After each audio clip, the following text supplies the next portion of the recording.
Etika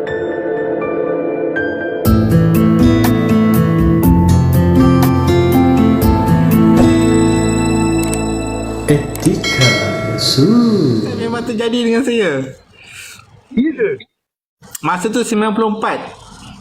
Saya pergi dekat Gombak, kat sana ada apa ni, kat rumah orang asli tu, Gombak, selepas UIA.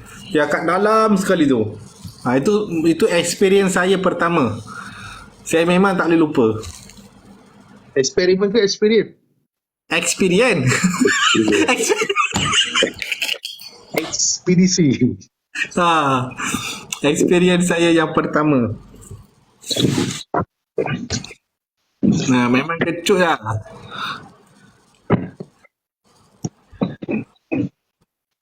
Aduh. Tak apa, teruskan. Cakap boleh kena habis. Tak nampak muka, teruskan. Tak jadi. Tak boleh dah cakap. Buang sebenarnya tak boleh dah cakap, habis terus. Cerita tu hilang. Cepatlah, tadi kuku sampai. Kuku tu dia pegang badan kau, apa tu? Ni bos, itu gambar ada tunjuk je lah sekali tu. Ada gambar tu. Buat dah, tadi dah buat pukul 8 tadi kita buat air tawar dah. Air tawar tu dah tak tawar dah. Dah cair.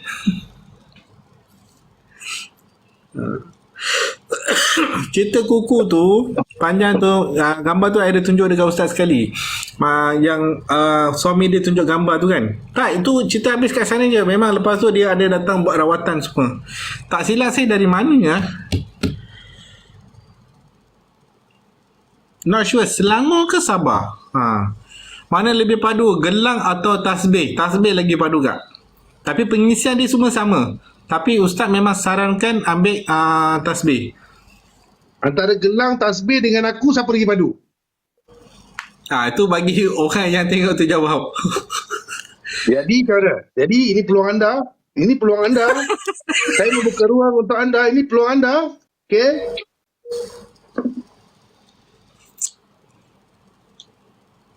Tunjuk separuh muka je.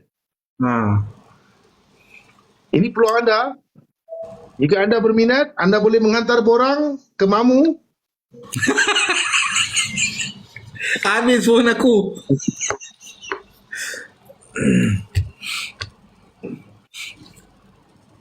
Dia tak boleh lah direct borang tu kat aku, Mamu. Sekejap lagi akulah kena kapak. Kau kena kapak dulu tak apa. Sebab kau terima borang. Terima borang. Tapi Mamu padulah ada kawan. Tu kisah. Okey lah, aku share dengan korang lah satu kisah yang aku pergi berubat lah dengan orang. Okey, yang ini perawat yang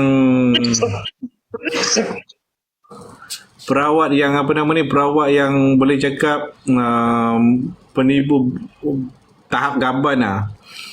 Itu memang aku betul-betul kena pancung lah. Dia, okey, perawat ni dia area dia, aku nak cakap, aku sebut je lah, dia area Puchong. Okey, dia area Puchong. Dia ada Puchong ni actually ada satu kawasan tu hutan tau. Hutan simpan. Okey. Dia memang salah satu orang dekat sana. Actually sana ada dua orang, satu yang tipu punya, satu yang betul punya. Saya tak tahu, saya agak confused. Saya terpergi yang kat tipu punya. Ya Allah ya Rabbi, dia punya tipu sampai dia cakap ada pokok tu, ranting dia ada ranting benci. Ranting benci tu kau letak mana-mana orang akan benci kau lah. Macam-macam lah cerita dia buat. So apa jadi, nak buatkan cerita, sebab masa tu kan saya kena sihir semua tu, tengah cari perawat semua. Saya pergi kat sana, jumpa dia saja kena bayar deposit RM5,000. Jumpa sahaja. Ini macam jumpa lawyer pula. Bayar RM5,000. Lepas tu dia cakap lah, dia letak macam benda semua tu, kemenyan semua, dia baca. Lepas tu dia cakap lah, you ni ada kena, apa dia cakap, apa dia cakap dia cakap ada benda ikut saya lah. Macam benda tu dia cakap jin kaki 5 kaki 5 pula, 5 kaki. 5 kaki. Saya terperanjat jin 5 kaki lah. Aku tak pernah dengar. Aku terperanjat 5 kaki semua cakap. Dia cakap jin tu 5 kaki kepala 2. Benda tu sebenarnya untuk untuk buat saya matilah dia cakap. So dia cakap lah macam ni kena beli. Lepas tu dia suruh saya beli kambing. Kalau kambing tu putih, dia kena ada tali pinggang macam tu warna hitam. Kalau kambing tu hitam, dia kena ada macam tali pinggang tu warna putih. Macam dia punya kulit lah, dia punya bulu tu semua lah. Kena cari. Actually ada tau. Benda tu ada. So saya pun pergilah cari. Pergi cari seminggu sebab benda tu teruk dengan kita. Carilah seminggu, cari, tak dapat. Dah tanya balik dekat perawat tu, bang, abang ada tak? Oh, dia cakap ada. Tapi mahal, harga berapa? 8,000 bayar 8,000. Aku tak tahu lah kambing tu dia guna berapa kali buat bisnes. Aku jumpa kambing tu. So dia bawalah kambing tu datang. Orang ni kambing gitu orang kena buat puja, kena bawa ke bulan purnama pergi kat pokok besar dalam hutan tu. Kambing tu tali pinggang kan yang dia bawa tu? Memang ada tali pinggang. Dia kambing putih memang ada tali pinggang macam warna hitam. Tak, kambing tu memang dia dah boleh siap. Tinggal tunggu ada orang yes. beli. Itu masa tu kita tak tahu kan, kita blur kan. Mana boleh cari babu kambing ada tali pinggang sampai mampus pun tak jumpa. Kambing tu memang dah ada kat rumah dia. Tinggal dia tak tahu siapa mana buyer nak jual dia. Itu aku tak tahu berapa kali dia recycle. Pasal tunggu bulan purnama 2 minggu tunggu bulan purnama tu dia bawa saya masuk kat satu hutan simpan. Actually hutan simpan tu memang terkawal tau, dia ada jalan tikus masuk. Dia bawa saya satu pokok besar, memang pokok tu besar gila. Dia letak lilin warna kuning kot. Dia letak tu warna kuning. Lepas tu dia bawa serai. Dia bawa serai, dia letak tanam. Lepas tu dia letak lilin warna merah. Yang lilin warna merah tu besar, gemuk. Yang lilin warna kuning tu kecil, panjang. Macam disusun lah, disusun. Lepas tu dia bawa macam satu bola kaca tau. Bola kaca ni dia cakap, kalau dia tengok dia boleh nampak kat mana I punya jin lah. Lepas tu dia bawa kambing tu.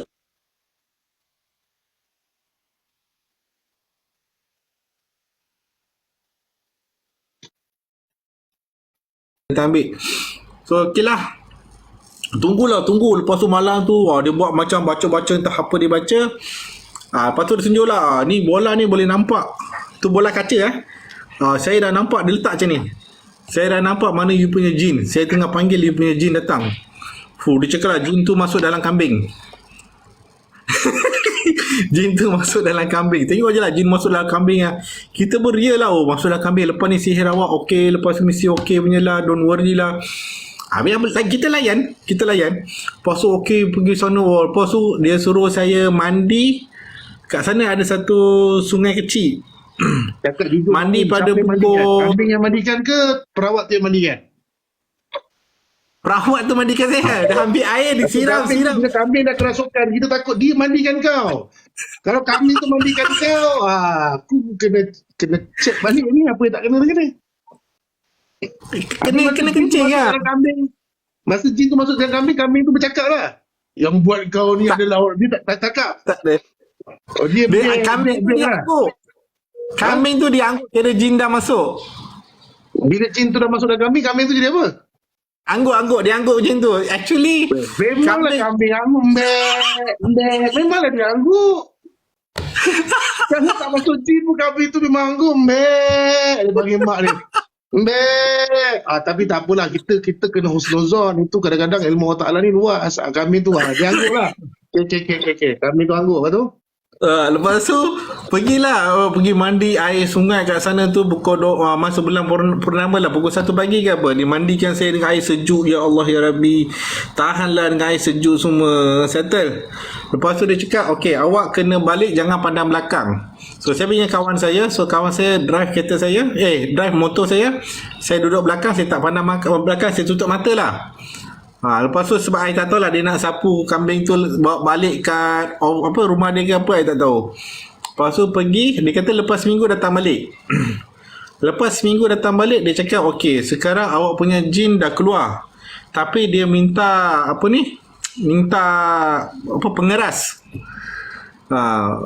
Bukan dah bagi kambing ke? Tak, jin tu dah masuk dalam kambing, tapi kambing tu sekarang kena jin lah, minta pengeras. Okey, pengeras apa bang? Dia cari ayam ayam yang berkulit hitam dengan bulu hitam. Ayam tu memang ada dan memang mahal gila. Harga yang termurah, ayam tu kecil tau. Termurah 10,000. Ayam tu memang ada, ayam tu wujud. Ayam Kenny Rogers kepala otak. Okay. So memang betul harga tu. So saya bayar dia 10,000 untuk dapatkan ayam tu. Aku rasa dia bela kat belakang rumah kot. Semua benda cepat dapat. Lepas tu dia tunjuklah ayam tu. Memang harga dia 10,000. Pergi sana, bayarlah 10,000. Dia bawa ayam tu. Lepas tu dia cakap, okay, ni ayam ni nanti saya akan sajikan pada kambing. Saya tak faham, ayam apa, kambing makan ayam ke? Tadi berapa kamu mula-mula sebelum jumpa perawat tu? Kena bayar berapa mula-mula? Deposit 5,000. Deposit 5,000. Okey, baik. Lepas tu? Okey. Yang kambing tu saya bayar 10,000. 8 ke 10,000. Lepas tu campur yang ayam ni 10,000. About 25k lah. Okey, lepas tu?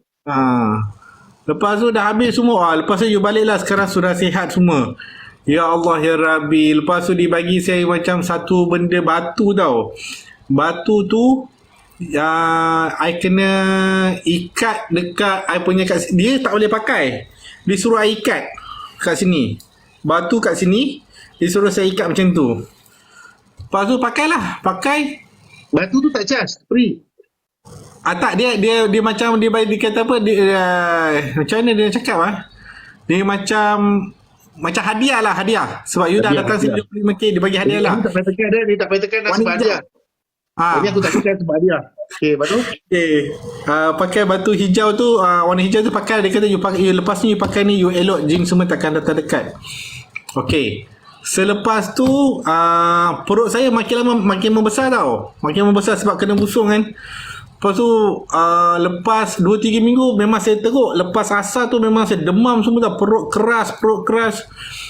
Lepas tu baru dapat tahu ada satu lagi perawat dekat Puchong yang betul-betul original. Itu kita panggil apa, Haji something his name. Dia dah meninggal dah. Selepas merawat saya dia meninggal. Yang tadi punya bomo tu dah settle lah. Dah tak ada bayar apa-apa. Tak ada apa-apa lagi dah.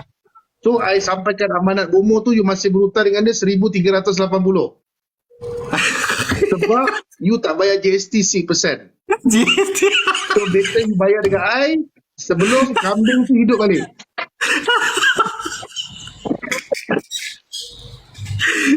Okay. Lepas tu pergi member, ada satu lagi member ni, saudara saya actually yang tinggal dekat Puchong.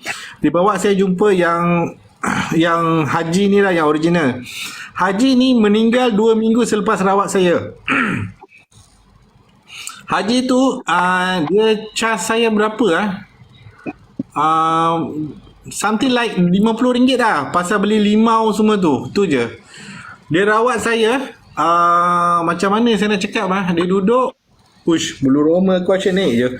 Dia duduk kat tepi saya, dia cakap lah sekian. Dia cakap, mana you dapat batu ni? Aku cakap lah Mamat ni bagi. Dia cakap itu Mamat paling bomo yang paling suka cekik darah orang. Dia cakap ramai orang tertipu dengan dia. So dia ambil yang tu batu hijau tu, dia tunjuk batu-batu hijau yang orang lain pergi dekat bomo sebelum ni yang datang dekat dia. Satu ni kot, satu bakul macam tu kot, yang batu hijau yang ditipu tu. Dia memang so saya duduk kat Puchong kan? Duduk kat Puchong kan? Dua-dua duduk Puchong. Bomo kedua yang kau jumpa tu, dia memang kumpulkan batu tu dah cukup, nanti dia bagi kat bomo yang pertama tadi. Betul. Sebab tu dia kumpul. Kalau dia tak bagi balik, dia nak kumpul buat apa benda tu banyak. Tak kena ada congkak lah. Tapi dia ditunjuk saya lah. Semua batu sama je. Batu ni dia cakap saya batu ni boleh beli dekat Chowkit RM3 ke RM5.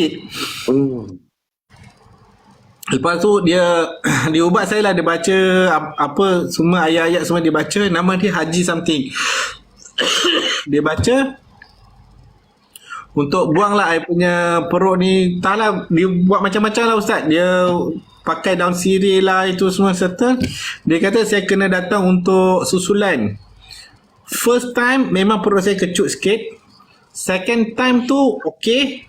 Masa nak pergi minggu yang ketiga yang saya jumpa dia tu, dia meninggal. Itu memang kita orang terkejut lah. Memang you tahu dia meninggal tu daripada mana? Sebab saya pergi merawat yang untuk susulan minggu ketiga tu. You dah pergi rumah dia, orang kampung kata dah meninggal lah. Saya pergi rumah dia. Wife dia cakap dah meninggal. Tak, sebenarnya dia dekat rumah yang bom pertama tu.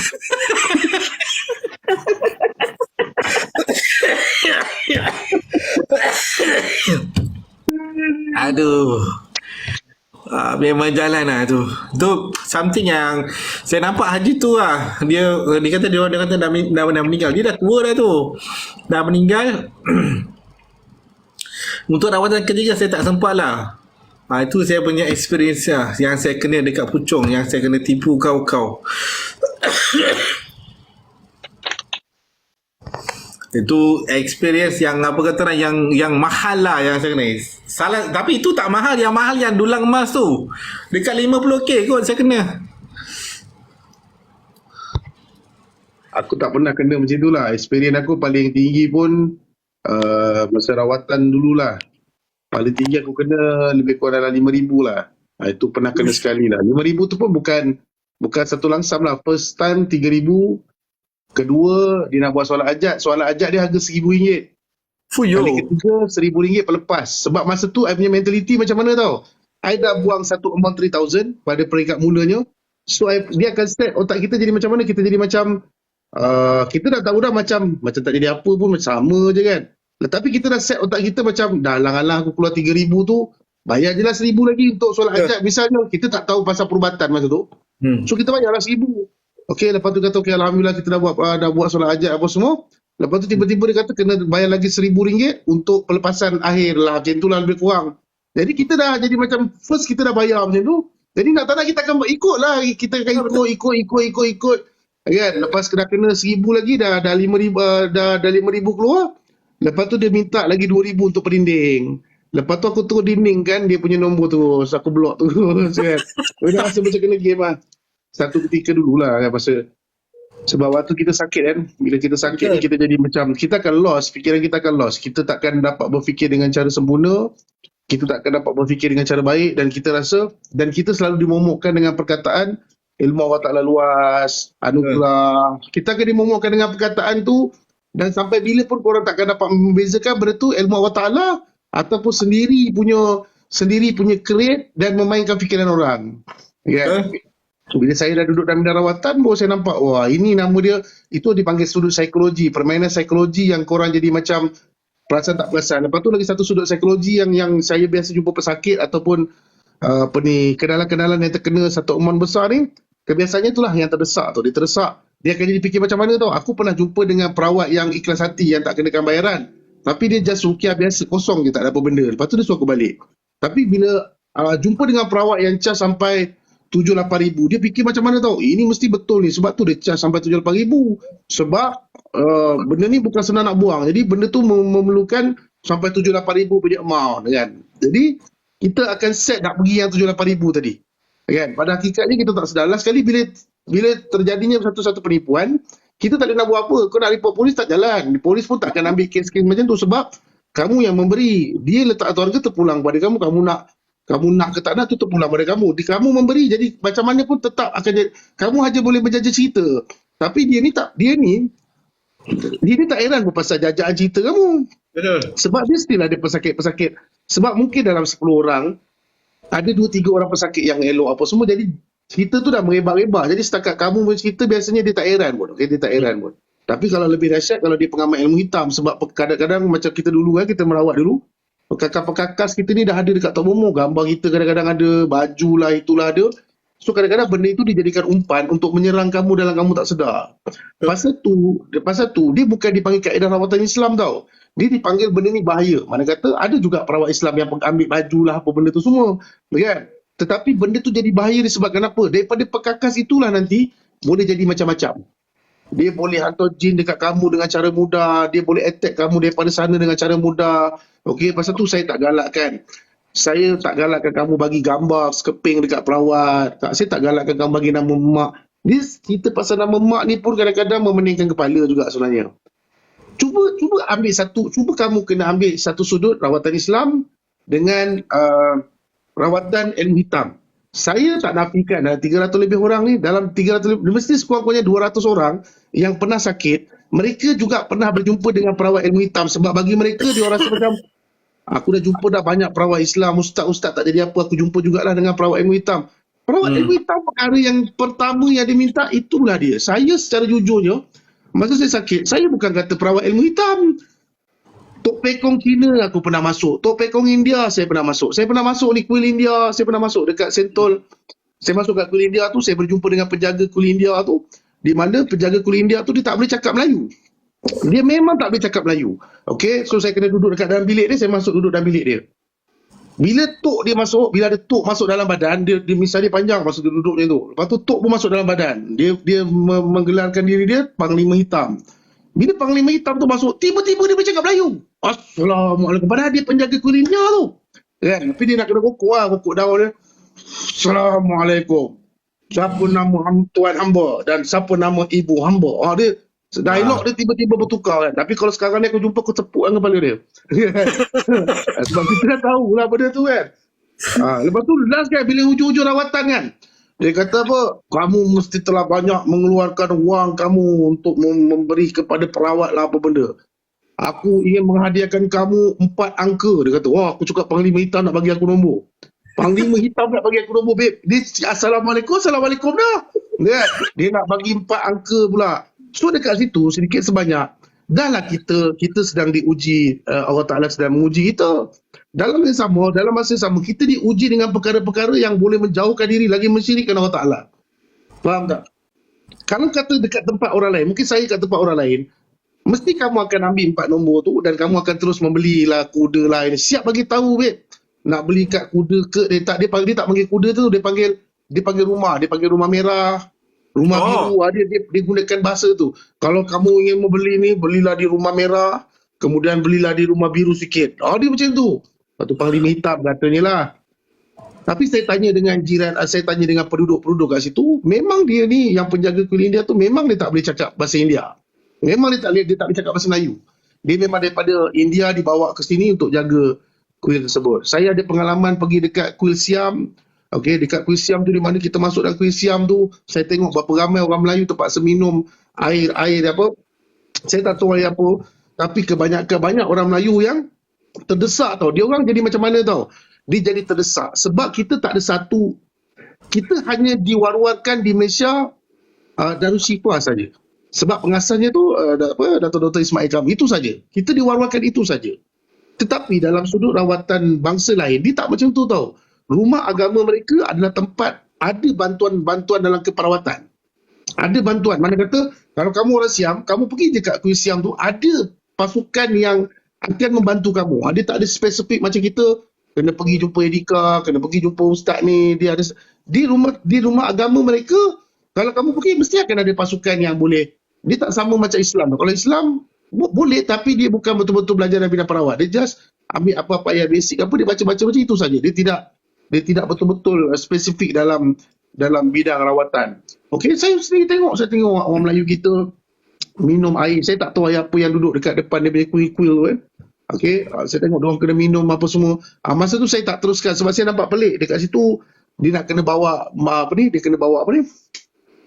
dia punya some benda lah, macam apple lah, apa benda nak kena bawa, nak kena letak kat situ. Lepas tu kena kena tunduk dekat depan kuil tu, kena buat permohonan dengan Tuhan dia lah, Tuhan dia orang ni lah. Jadi membuatkan saya kata, aku ni sakit, aku ni nak minta tolong pada Allah Ta'ala, tapi dah kalau aku kena sujud depan Tok Kong apa semua ni, jadi pelik lah ni. So saya terus belah daripada situ. Saya tak teruskan lah dekat apa kuil Siam tu. Okey, ini pengalaman yang saya saya pernah alami dan saya kongsikan pada masyarakat. Saya sendiri alami. Saya tak nak. Bukan cerita orang saya ambil copy paste. Ini saya sendiri alami waktu saya sakit dulu. Okay. So benda-benda ni bila kita dah belajar, kita dah ni baru kita faham. Bila orang-orang yang disihir, diduga dengan sihir, mereka punya emosi kepala mereka lost control. Bila mereka lost control, mereka sanggup buat apa saja yang penting mereka sihat. Apa kan jadi, bila letakkan satu amount yang besar pun mereka rasa macam ilmu Allah Ta'ala ni luas dan kita perlu ikhtiar. So kalau perawat tu meletakkan harga RM10,000, RM20,000 pun kamu rasa ilmu tak sama, kita tak serasi lagi, belum serasi dan sebagainya, membuatkan kamu bukan berawat dengan satu ustaz ni kamu sampai habis tak, kamu tukar sana tukar sini, tukar, lepas tu akhirnya kamu pegang kepala, aduh mak, habis dari aku semua, tapi kes kamu tak selesai. Sebab tu dalam rawatan Islam, kamu jangan jumpa dengan orang yang konon-kononnya kalau jumpa dengan dia sekali tu dia berubah dah settle semua. Jangan, itu adalah satu pembohongan. Sebab dia memang ada step by step bang kakak. Saya adalah mangsa sihir dan saya dah alami dah sihir tu macam mana. Saya dah rasa dah sihir tu macam mana. Ada setengah orang kan dia jadi macam sombong, macam semuanya tak betul. Kalau jumpa dengan saya, sekali je terus boleh sihat. Itu memang totally pembohong. Okay? Memang totally kamu akan kena game. Okay? Sebab dalam rawatan Islam dia ada step, lepas tu nak kena rohani kamu pula. Dia banyak step-step dia yang kamu tak boleh macam terburu-buru. Dia akan ambil masa. Dia bukan tiba-tiba kamu sekali rawatan boleh terus baik, tak. Dia akan ambil masa. Tapi dia mesti ada reduce. Satu-satu pesakit kamu, kalau kamu jumpa dengan perawat tu, dia akan reduce. Sebelum ni kamu sakit macam ni, betul lah ada kurang. Dia tak boleh tiba-tiba hilang. Melainkan kalau kata benda tu tumpang sepenuhnya dalam badan kamu, dia keluar, mungkin kamu boleh terus dapat pada diri kamu. Tetapi kalau serangan sihir ni kalau nak buat pun dia macam-macam kaedah ni. Ada yang pakai kaca tu dah nak masuk dalam badan kamu. Ada yang menggunakan angin, bunyi macam angin. Akan tetapi angin ni kalau masuk dalam badan kita, dia masuk ni, semua salur darah kita ni, dia jadi masalah dah ni. Orang rasa macam tak sedap badan, rasa seram sejuk, dan rasa daripada angin tu tadi dia akan start masuk dia punya kaca lah, benda-benda tajam lah, dia cucuk lah. Dekat situ lah permulaan dia cucuk, dia pakai jarum kat patung lah apa. Jadi dekat situ, merebaknya dekat situ. Lepas tu sesiapa yang kena gangguan sihir, kalau korang dah start mula rawatan, kalau boleh, sebulan sekali korang kena buat checking. Korang tak boleh rasa macam, dah settle dah kot, dah bayar RM10,000 dah dekat ustaz tu. Okay? Dan korang tak boleh letak satu mentaliti, aku kena jumpa dengan perawat ni sebab dia TV3 pun panggil dia. Aku kena jumpa dengan perawat ni sebab TV9 panggil dia, Astroria panggil dia. Itu publicity bang kakak. Dia boleh panggil siapa-siapa kalau dia dapat kontak dengan perawat tersebut nak pergi, itu dah dia ada pembayaran dia. Okey, menyebabkan kamu tekanan. Sebab saya bercakap macam ni, sebab ada berita yang saya dapat, pergi jumpa dengan perawat ni, dia selalu masuk TV3, kena cas sampai RM8,000, RM9,000. Jadi saya rasa macam, apa guna kau pakai kepiah? Apa guna kau bagi ceramah untuk orang ramai? Sedangkan kau cas dekat pesakit sampai RM8,000, RM9,000. Ini kisah benar, boleh tanyalah. Mungkin ramai yang tahu pasal perkara yang dah pernah berubat, dia tahu. RM8,000, RM9,000. Alasan sebab dia glamour. Sebab stesen TV pun panggil. Menyebabkan kamu jadi macam terpedaya, dah bayar sampai RM8,000, RM9,000. Lepas tu, kalau kata tak sihat, pada kata kamu boleh call balik, suruh dia datang balik ke macam mana ke. Bang kakak, kau dah bayar RM8,000, RM9,000 untuk kali kedua punya call, dia tak datang dah bang kakak.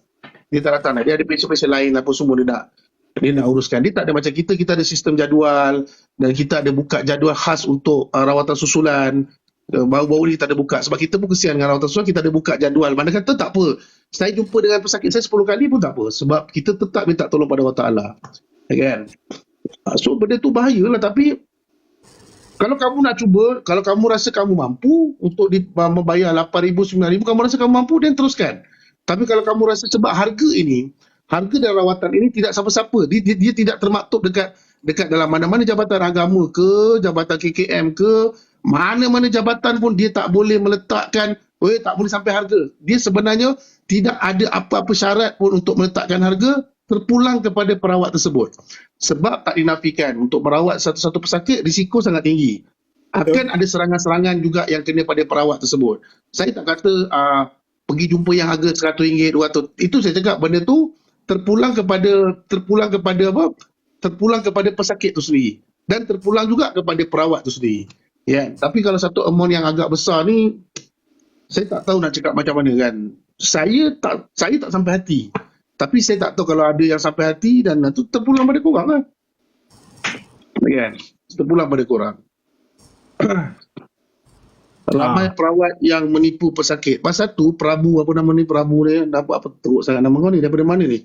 Pasal tu lah Prabu Silawangi saya buat satu benda, saya suruh buat perkongsian. Sebab bila perkongsian, penipuan itu susah nak terjadi. Kongsikan, kita buat satu live, kita pertontonkan. Tetapi akan ada banyak dia punya apa? Itulah, inilah, itulah, aib lah apa. Itu kau cakap jin tak boleh percaya. Lepas tu kau cakap aib, lepas tu kau cakap boleh bergaduh keluarga. Kalau tak buat live pun, bergaduh tak keluarga tu? Sekarang ni kalau kita tak buat live, antara keluarga-keluarga je yang ada kat sini, rasa-rasa bergaduh tak ada orang? Bergaduh juga bang kakak oi. Faham tak? Situasi ni pasal tu kita ajar, jangan percaya cakap jin, akan tetapi ada poin-poin yang kita boleh ambil untuk berhati-hati. Cukup sekadar itu. Kamu janganlah percaya bulat-bulat cakap jin sedangkan cakap manusia pun tak boleh pakai. Faham? Cakap manusia pun tak boleh pakai. Sekarang ni saya tak buat live. Saya rawat mamu kat sini. Bila mamu kena sokan contoh, mamu sebut yang buat ni bukan orang lain ni. Bini dia sendiri yang buat ni. Masa tu mak mamu ada apa semua. Jadi tak pergaduhan. Jalan cerita dia sama je. Tetapi bila macam contoh kita buat perkongsian, orang yang menyihir tu tadi, dia pun sendiri boleh tengok. Andai kata dia betul menyihir mamu, confirm dia mati balik hidup 7 kali mati pun dia takkan mengaku. Tetapi sekurang-kurangnya akan ada perasaan terdetik dalam hati dia untuk bertaubat pada Allah Ta'ala. Sebab dia dipertontonkan dengan apa yang telah dilakukan. Kita pertontonkan apa yang kau dah buat ni. Kita tengok, kenapa aku buat dia sampai macam ni. Itu kita minta hidayah tadi. Kita mohon hidayah daripada Allah Ta'ala supaya saya memang mengharapkan sangat orang yang mengantar sihir tengok, orang yang membuat sihir tu tengok. Kalau orang yang membuat sihir tu tengok, wah bagus ni ilmu aku ni, udah percaya ni. Bagus ni, bang kakak.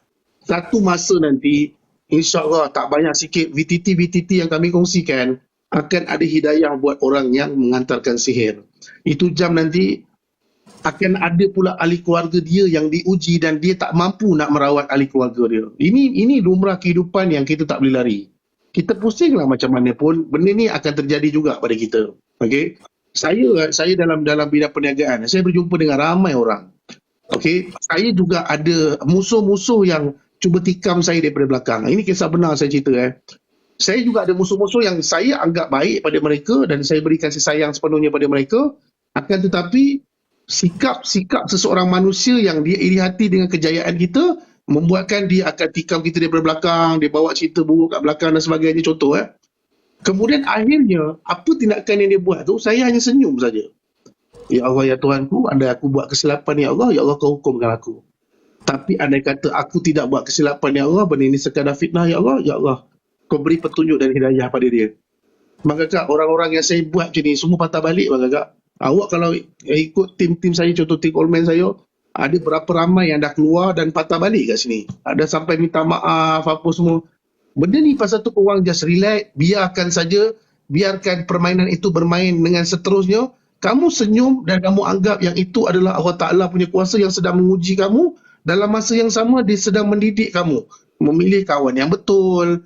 Jangan cepat sangat kita meluahkan semua perkara dengan kawan-kawan kita. Jangan cepat sangat kita memberikan kasih sayang kepada orang yang bukan adik-beradik kita pun. Okey, dia banyak benda. Kadang-kadang kita ada satu sikap kasih sayang yang tinggi. Kita boleh kongsikan kasih sayang kita pada orang yang kadang-kadang kita tak kenal pun. Tapi kita boleh bagi dia some amount, 1,000, 2,000. Bukan sebab kita kaya bang kakak. Orang yang kaya pun belum tentu dia akan kongsikan benda ni bang kakak. Ada orang dekat rumah ada kereta, beratus-ratus kereta. Kereta-kereta mewah, McLaren apa semua. Tetapi dalam negeri dia misalkan apa benda ke, masih ramai yang susah. Kalau macam contoh ini tak jadi lagi. Tak jadi memang kita berimpian macam-macam. Kan? Kalau saya dah satu kemewahan besar, saya takkan biarkan kampung ni susah ke ni susah. Takkan. Semua akan sekurang-kurangnya ada orang cakap apa? Ada orang cakap sedikit kesenangan. Dia tidak akan merempat maksudnya.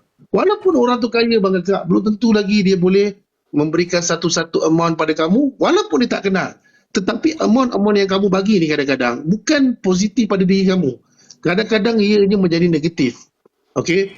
Kalau dia tak kecil hati, ada pula orang lain yang sakit hati. Faham tak? Ini ujian tau. Ujian ni datang sini, ujian ni.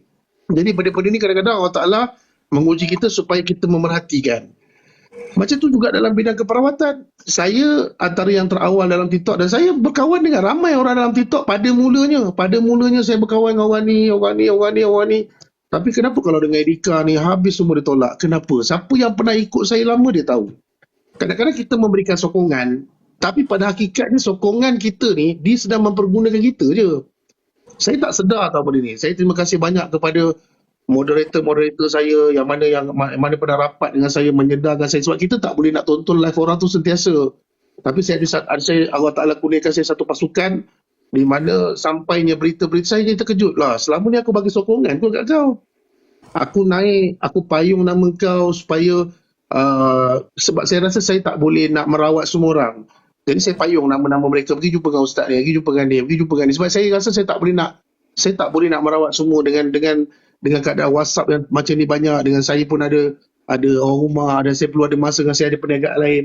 Kadang-kadang kita support tau. Tapi sebaliknya cerita ni semua jadi lain. Faham tak? Dekat situlah kita belajar sesuatu benda yang kita buat dalam segala segi perlu berpada-pada. Apa saja kita buat perlu berpada-pada. Kita tak boleh terlampau ni sangat. Pasal tu sekarang saya ambil inisiatif, mana-mana perawat ke apa, Assalamualaikum, Waalaikumsalam. Cukup tu saja. Kan? Melainkan kalau macam contoh dia rawat teruk sangat dah tak lepas ke apa, atas nawaitu sebagai seorang manusia, saya naiklah kotak untuk bantu. Sebab saya takut bang Kakak. Bukan saya tak nak naik. Ada yang tag, Edika naiklah bantu. Bukan saya tak nak bantu. Lebih banyak negatif daripada positif lah. Niat kita nak bantu. Tetapi mereka ni akan fikir, nak tunjuk terror lah tu. Tak ada pesakit lah tu. Nak tunjuk terror lah. Dia akan jadi yang negatif. Dia tak akan jadi positif. Tapi memanglah niat kita kerana Allah Ta'ala. Tetapi dalam masa sama kita ni pun bernafsu. Kita pun ada hati dan perasaan. Apabila ditomah macam tu, kita akan tak banyak sedikit, kita akan jadi down jugalah. Jadi macam sedih. Jadi macam kecewa. Aku cakap, ya Allah Tuanku, niat aku ni nak selamatkan orang ni daripada dia nak mati dah ni. Kita dah tahu dah. Dan kita dapat rasakan benda tu dah sangkut. Okey, bukan kita kata perawat tu tak pandai ke tak hebat. Tetapi pengalaman itu banyak perbezaan dia. Mungkin perawat tersebut, dia mungkin merawat 1 bulan, 2-3 pesakit. Kita merawat hari-hari memang ada pesakit. Saya tak nafikan ada lebih handal-handal lagi.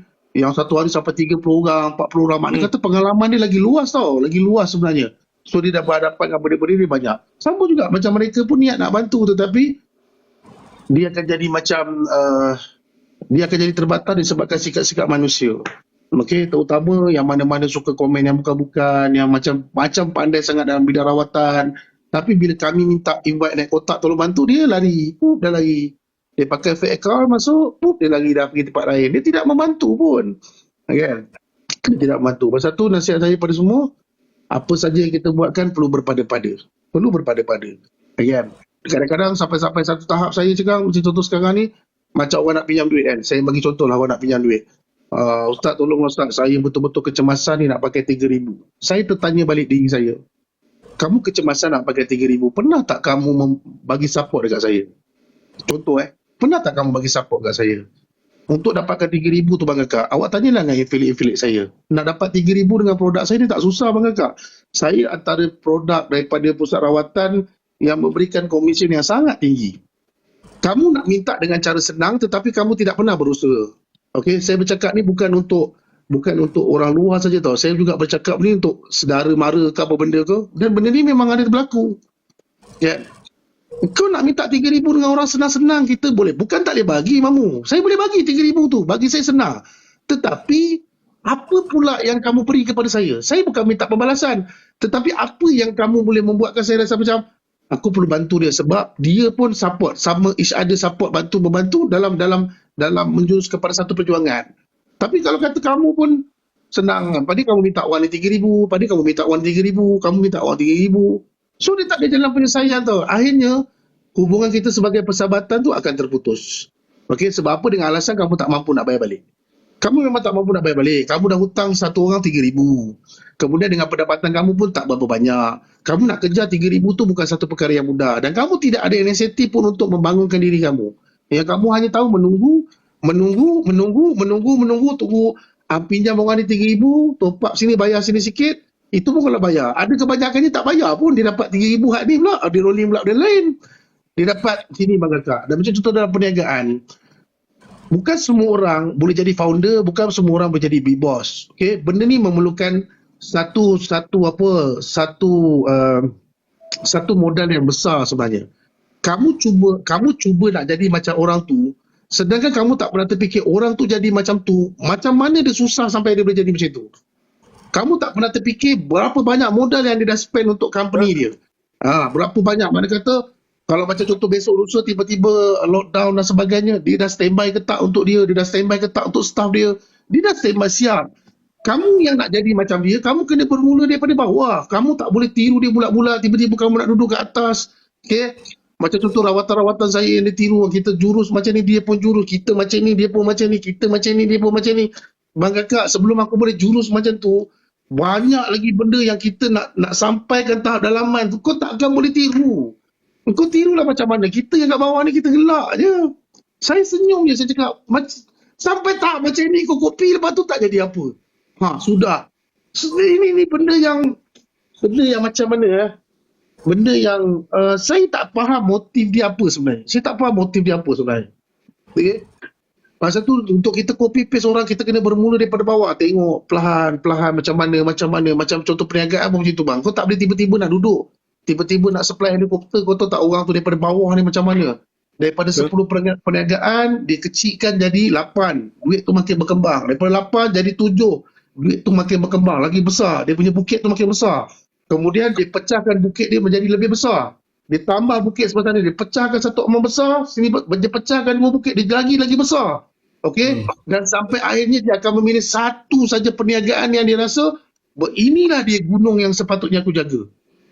Faham? Kemudian bila dia dah dapat satu gunung yang betul-betul besar, kemudian dia hanya campakkan sedikit je cebisan-cebisan untuk 7-Eleven, 99, McDonald. Itu hanya dia punya cebisan-cebisan saja. Itu kalau kita nak cerita bab perniagaan, saya kongsilah sedikit. Saya pun tak adalah kaya raya mana pun, tapi boleh lah saya boleh kongsikan. Sebab itulah perjalanan kehidupan yang siapa-siapa peniaga dia akan tempuh benda ni. Apabila gunung yang kamu dah sampai ni, kamu tak jaga dengan sempurna, dia berum, kamu nak naik balik, Bang Kakak, bukan senang Bang Kakak. Kau nak kena ada batu, nak kena ada pasir, nak kena ada pokok yang perlu didirikan balik, bukan senang. Gunung dah jatuh, nak naik balik bukan senang. Tetapi skill untuk kamu membina gunung tu dah ada. Cuma tinggal lagi kamu berjaya ke tak buat je gunung tu balik. Dia dah jatuh, dia dah kena bom. Kalau biasanya bom pun bukan orang lain, kawan-kawan sendiri juga. Kawan-kawan sendiri juga yang jatuhkan. Tidak-tidak adik-beradik sendiri juga yang jatuhkan. Kadang-kadang saudara mara sendiri juga yang jatuhkan. Orang yang jatuhkan kita ni adalah orang yang paling terdekat dengan kita. Kenapa mereka boleh jatuhkan kita? Sebab semua benda dia tahu pasal kita, sebab kita kongsikan semua benda pasal dia. Pasal tu kalau kita jadi suami, bukan semua benda kita boleh cerita kat isteri kita Bang Kakak, sebab kita tak ada jaminan yang isteri kita ni akan bersama dengan kita sampai mati.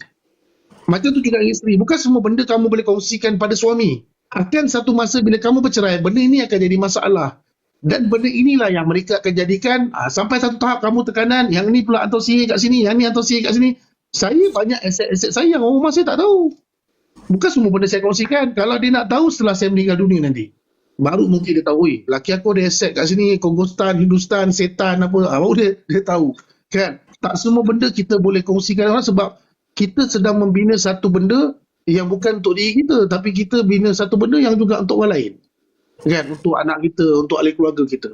Andai kata semua benda ni orang dah tahu, orang akan cuba untuk menghancurkan benda ni, dapat kat dia orang lebih awal. Sedangkan kau bina benda ni bukan satu benda yang mudah tau. Bukan benda yang mudah. Saya dalam perniagaan saya punya masa ni sampai pagi lah. Saya kalau tak buat rawatan pun, saya memang ada kat office lah. Siapa-siapa yang pernah kenal saya dia tahu. Daripada apa juga bisnes saya sampai ke pagi lah, saya memang buat kerja saya apa semua macam ni. Kau tengok tak ada rawatan saya bukan duduk goyang kaki, bukan duduk atas pentas bagi kuliah 2-3 kerat, tak. Saya banyak lagi benda kalau kat atas meja saya ni penuh macam-macam file lah dia. So untuk nak sampai ke tahap yang satu-satu yang kita harapkan tu bukan perkara yang mudah lah. Pasal tu saya nasihatkan pada orang ramai yang mana ada modal tak berapa nak besar ke apa benda, jangan korang berkecimpung dengan satu-satu benda yang korang tak tahu dia pergi sejauh mana. Kau tak tahu dia pergi macam mana. Kau tak tahu flow dia macam mana. Kau tak belajar pun pasal perniagaan. Kau tak belajar pun macam mana menguruskan perniagaan ke apa benda. Kau main belasah je Bang Kakak. Sekarang ni zaman yang sekarang ni zaman-zaman yang sangat susah sebenarnya tau. Okey, bagi saya mungkin saya rasa macam tak ada apa. Nak beli beras bagi saya tak ada masalah, nak beli Wak Imam macam mana pun bila saya tengah beli beras, saya pergi kat CS contoh, kat rumah saya dekat dengan CS. Saya pergi kat CS, bila wife saya angkat satu beras, saya bukan angkat satu beras, bang kakak, saya angkat 4-5 beras. Saya tak suka beli barang tu 10 kali saya nak pergi CS pergi. Saya memang suka beli satu kuantiti yang besar. Kalau beli sardin tu saya suka beli terus satu carton. Kau makanlah sampai muntah. Jangan kau telefon aku lagi, bang, sardin tak ada apa semua. Tetapi dalam setiap pembelian yang saya beli tu, mesti saya terdetik tau. Dia akan terdetik macam mana tau. Macam mana orang lain nak beli ya benda ni. Saya akan terdetik, hati saya akan terdetik Melo. Kadang-kadang saya tengok satu makcik tua, dia pergi ambil beras, dia pegang beras tu. Dalam hati saya terdetik, makcik ni pegang beras ni lama sangat ni. Kenapa? Adakah dia sedang buat kira-kira beras ni boleh makan berapa lama?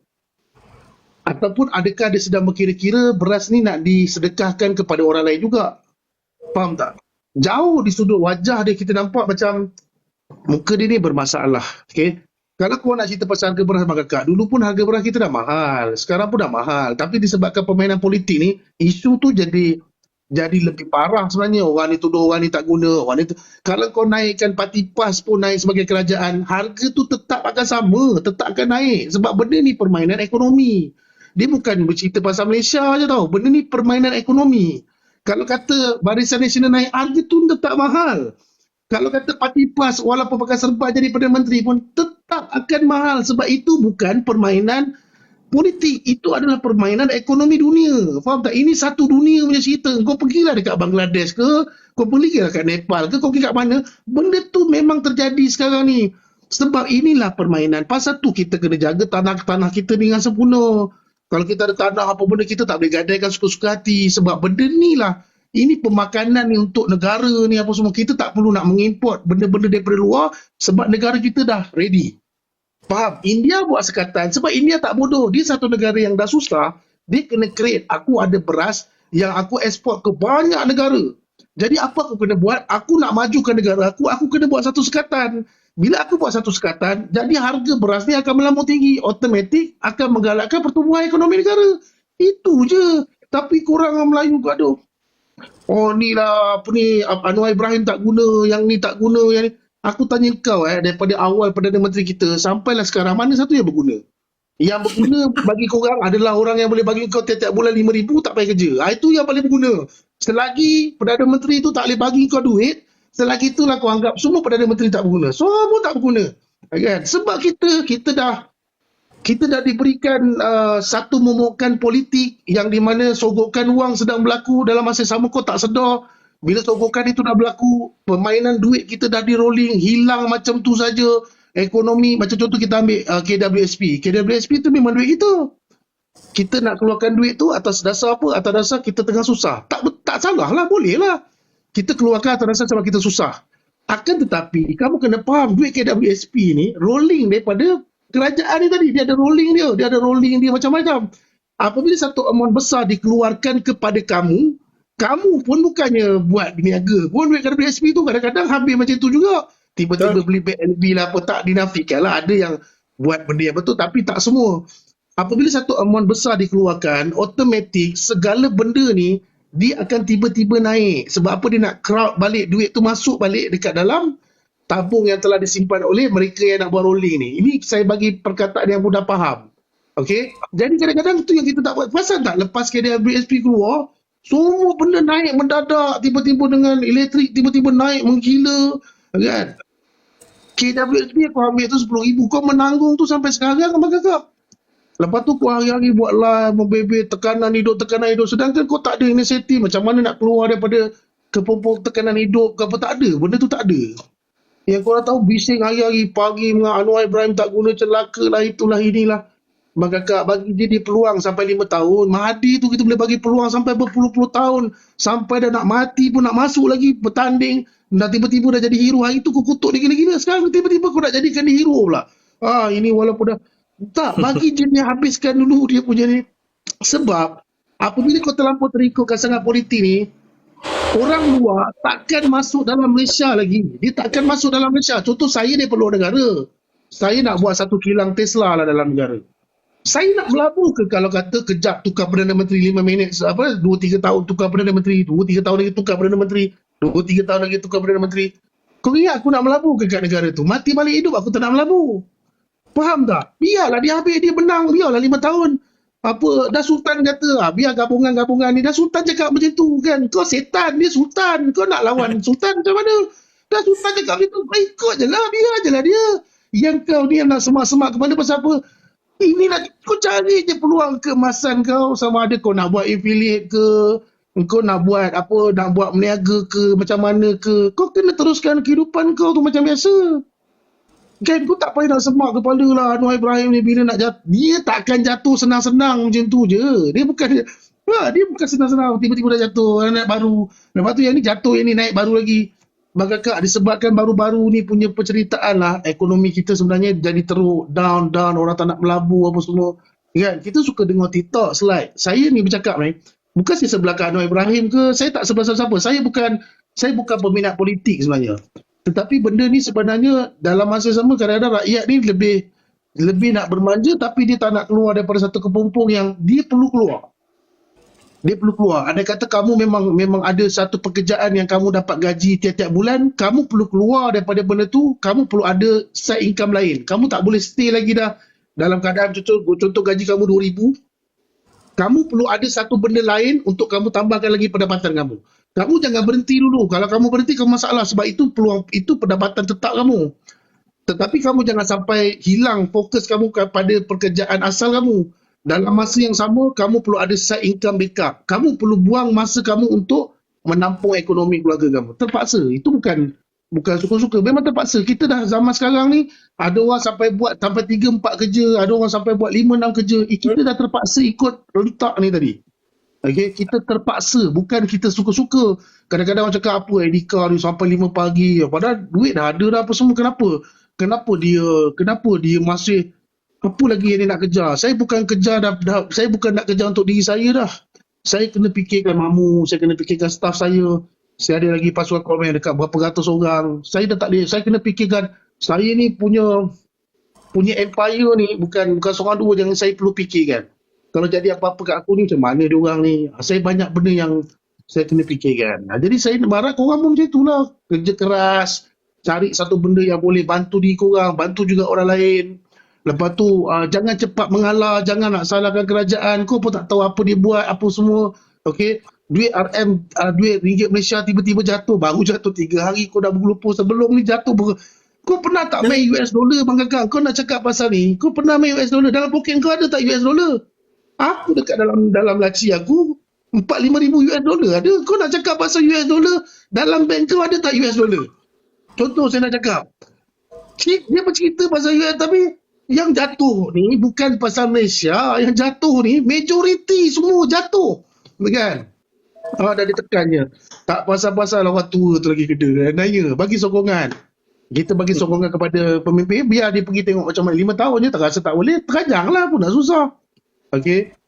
Dan saya harap masyarakat, saya cakap terus terang, memang ekonomi sekarang sangat-sangat teruk. Bukan negara kita, mana-mana negara pula memang tengah teruk. Okey, mana-mana yang rasa ada duit tu, janganlah korang beli benda-benda yang bukan-bukan. Beli aset tak apalah, beli emas tu okey lah. Emas pun kalau nak beli pun, kau kena pandai jugalah tengok harga pasaran apa semua. Kau jangan main belasah je. Kan, kau kena survey lah juga. Okey, bukan, lepas tu kau jangan semua benda kau pergi beli emas. Jahanam hidup kau. Beli emas adalah aset yang kau simpan 5-6 tahun ataupun 5 ke 10 tahun, nanti kau takkan pakai emas tu. Kau just pakai macam tu. Mana kata duit lebihan yang memang kau takkan gunakan selama 5 ke 10 tahun. Tapi kalau kau beli emas, bulan depan kau nak pergi gadai, itu bukan nama aset namanya. Itu nama kesetanan dalam diri yang membuat-buat disebabkan saka kedai emas telah memasuki tubuh badan kamu. Okey? Tak payah emas dinar ke 999 ke 901 ke 110 ke 000 ke, asal namanya emas, penyimpanan itu perlu berlaku 5 ke 10 tahun akan datang.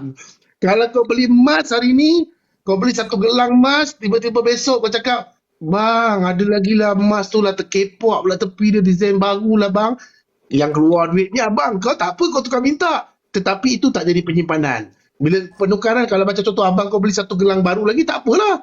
Kalau dia pergi ambil yang ni, pergi tukar, pergi beli lagi baru, itu bukan nama penyimpanan. Itu nama menjahanamkan ekonomi rumah tangga. Kalau suamiku kaya, besok beli lagi emas baru tu dan dia terus beli, tak apalah benda tu. Tetapi kalau bertukar, tukar, itu namanya memang menjahanamkan. Pasal tu, jangan, kalau mana-mana ada modal, jangan ambil risiko untuk buka bisnes besar, untuk sewa kedai-kedai. Sekarang platform kedai-kedai ni kalau ikutkan, kalau tanya saya lah, sebab saya pun ada kedai apa semua, saya pun ada kedai-kedai yang saya sewakan apa semua. Kalau tanya dengan saya, platform perniagaan kedai sekarang ni sangat-sangat berisiko tinggi. Okey, ada orang dia ambil kedai, dia buat renovation gila-gila, selang 3 bulan dia terpaksa tutup. Duit renovation pun tak dapat lagi. Dia terpaksa tutup sebab dia dah tak boleh nak rolling. Dia mengharapkan satu kedai dia yang cantik supaya orang datang. Tapi dalam masa sama, kadang-kadang pemilihan salah produk juga memainkan peranan penting. Dan bila produk dah tersalah pilih, korang dah tak boleh nak rolling, nak tak nak korang kena tutup.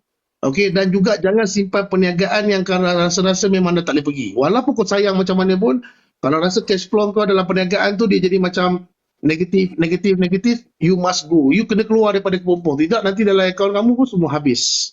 Okey, semua habis. Okey, itulah sedikit perkongsian dalam penceritaan bursa saham. Macam mana jauh sangat lari ni Mamu? Ha? Daripada mana lari dia? Daripada aku pegang kalkulator tadi. Sampai ekonomi dah. Aku tengah buat kalkulator GST, tiba-tiba sampai perniagaan apa semua. Kan? Tapi tak apalah, kita kongsi-kongsi lah kan. Sekurang-kurangnya ada lah faedah kat korang. Lepas ni kalau macam contoh korang ada satu amount, contoh 20,000 kan. Korang Bang Kakak, kalau kau ada modal, kau jangan tanya dengan orang. Terutama kawan baik kau. Kalau kau ada modal, contoh kau ada 20,000, kau letak 20,000 tu kat tengah-tengah, engkau duduk depan komputer, engkau cari yang terbaik, pilihan itu adalah di tangan kau sendiri. Engkau jangan tanya dengan mana-mana kawan kau. Bila kau tanya dengan kawan-kawan kau akan mencuri peluang untuk dia ambil 20,000 tu, last kali kau gigit jari. Okey? Berapa banyak orang ada modal tapi tak tahu meniaga, dia pergi bagi kat kawan dia, last kali kawan dia kata, Allah, nak buat projek ikan keli. Last kali ikan keli pun tak ada, air pun tak ada, batu bata nak buat ikan keli pun tak ada. Okey. So benda ni taktikal ataupun taktik permainan yang sedang berlaku ni zaman sekarang ni kan. Ni aku cakap ni. Macam contoh saya, scammer jumpa saya bukan sikit-sikit orang.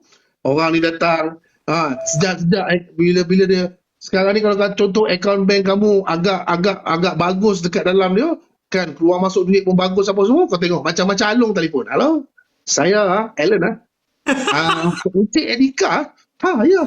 Ada apa-apa dah buat pinjaman wang. Aku dalam hati aku cakap, bila masa pula aku bagi nombor telefon aku dekat alung-alung.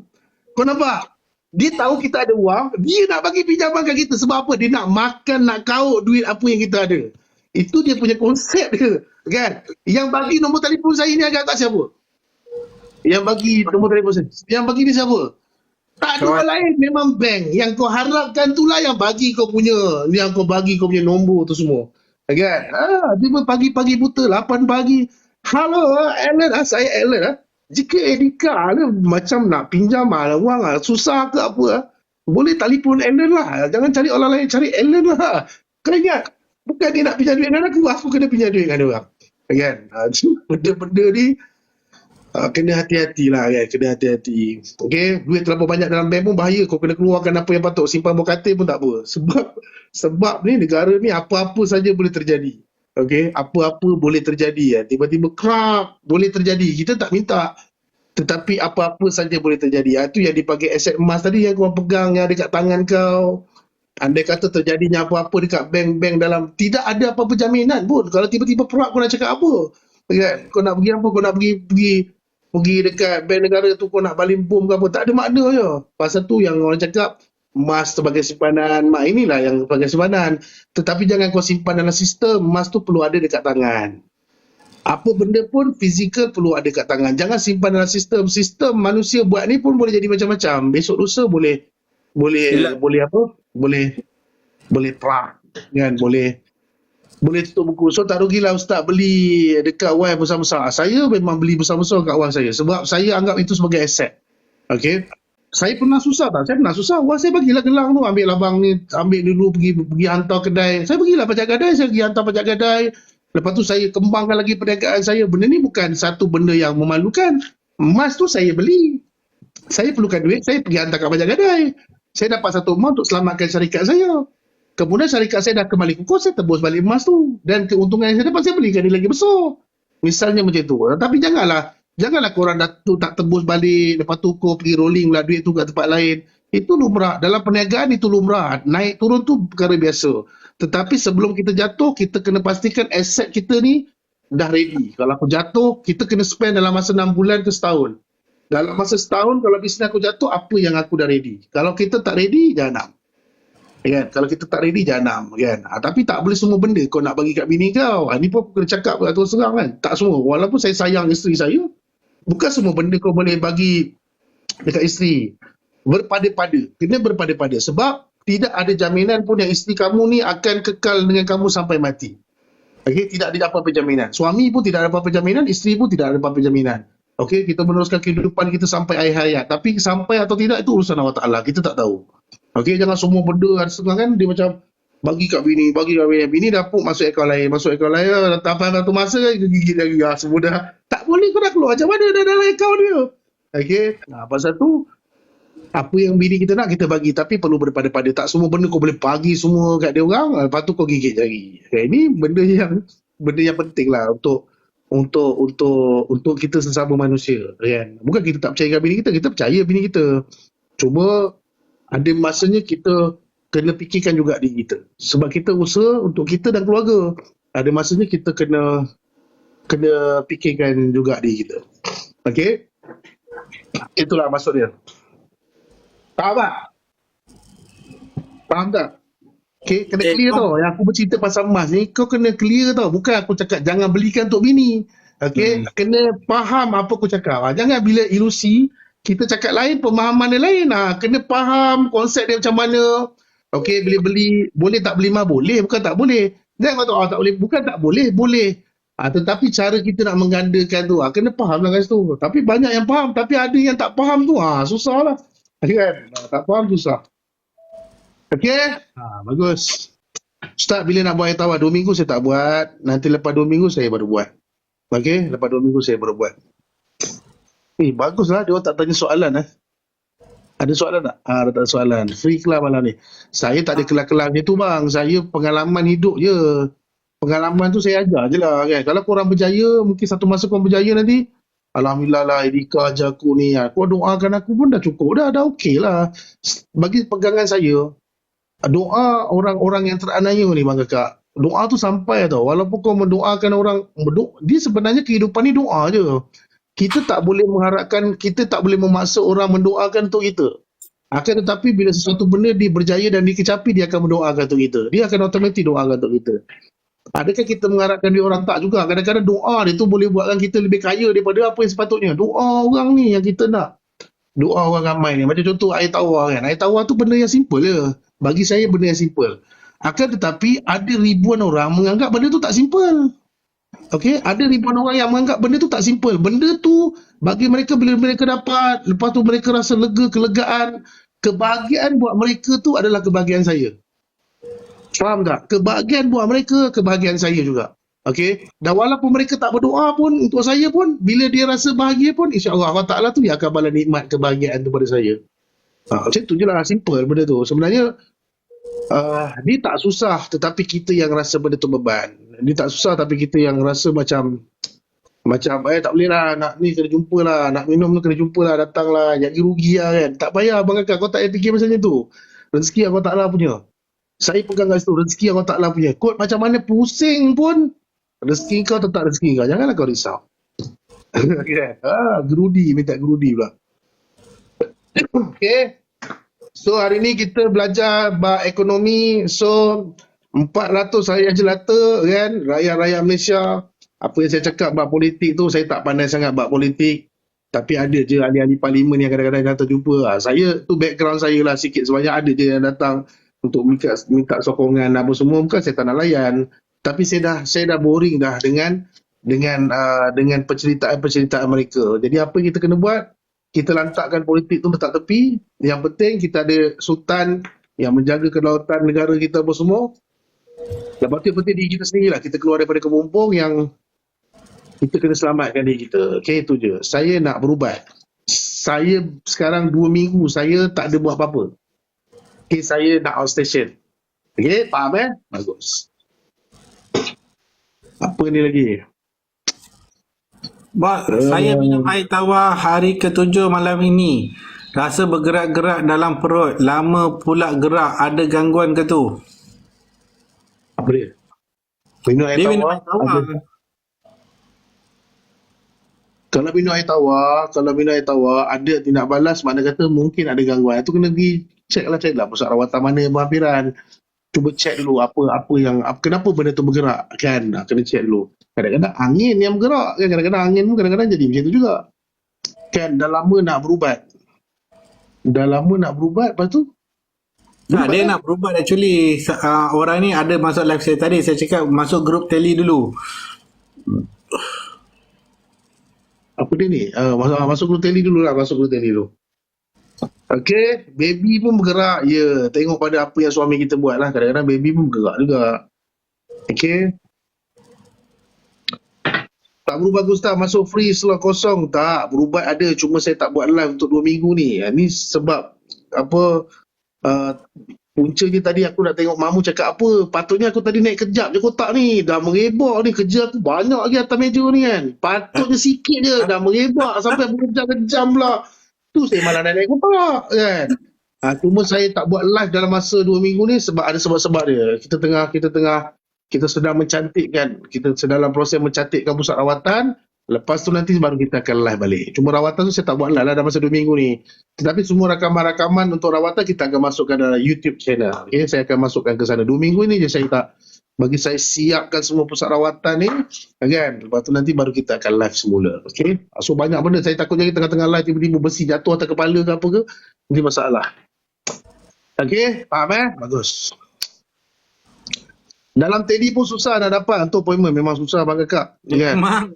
Dia kena cepat. Saya minta maaf, saya terpaksa buat macam tu. Saya terpaksa buat jadual untuk saya kena fikirkan diri saya juga. Kalau tidak saya sampai 6 pagi, 7 pagi tak balik. Oi, awak senang lah dapat rawatan. Saya ni 6, 7 pagi tak balik. Lepas tu pukul 12 dah kena bangun.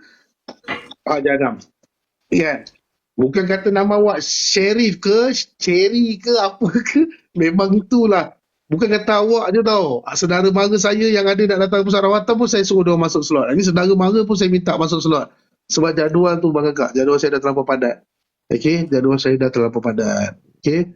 Tapi kalau dah betul-betul teruk sangat, boleh PM dengan Mamu. Ada yang pesakit kadang-kadang tak dapat datang. So kita boleh terus tarik kamu datang. Tapi kamu kena get ready lah bila kamu nak bagi nombor kat Mamu tu. Dah teruk je. Pesakit tu tiba-tiba tak datang apa, kita akan terus tarik kamu datang. Okay? Faham Bagus.